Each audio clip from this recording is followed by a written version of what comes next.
Thank you, Mr. Speaker. Today I'd like to continue the journey through the 23rd District of Texas and talk about Kermit. Kermit, Texas, which many people know as being one of the communities in the center of all of the action with respect to the energy in Texas, but I know it as the home of the Yellow Jackets. The Yellow Jackets who for years have been a formidable foe for my own alpine bucks.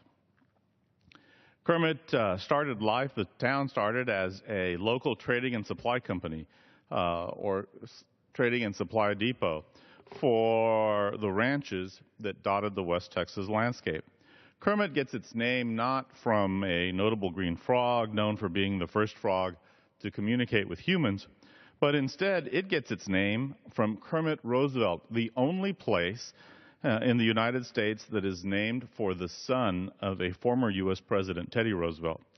Kermit, Texas became the county seat of Winkler County in 1910 and was a city like many of the other rural communities in Texas that had a challenge staying alive. Small towns have always had a particular challenge, and in Kermit's case, they were devastated by a drought that struck the area in 1916.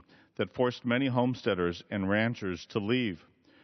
Kermit ran dry by 1924, and the Baird family was the sole family in town with 3 houses, a single student school, and a lone courthouse. The whole town nearly evaporated into the air until that sea of oil was discovered below the surface. And in 1926, Kermit, Texas became a boomtown. That boomtown continued into the 60s, and through the boom, the town has seen tremendous growth.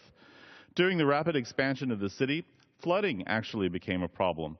And as with small towns that are scattered throughout rural Texas, they worked through that problem to a solution. They constructed crown streets, and the city kept growing and building additional infrastructure to support the oil boom and the growing needs of their county. Kermit, Texas, although small in size, has displayed that same attitude reflected in many of the successes of our great nation. They worked through tough situations with creativity and resolve, and as a result, we as a nation greatly benefit from their willingness to stick through it. Kermit, Texas, and those who worked and lived and raised families there, they've all contributed to our energy security. They've all contributed to the energy security of our entire country. Without them, it would have been difficult to meet the energy demands of World War II and, after the war, the economic boom that the U.S. would experience. Even today, Kermit is a mainstay of the West Texas economy, an active chamber, an active community, a wonderful place to live and to raise kids, and of course, the ever-proud Yellow Jackets.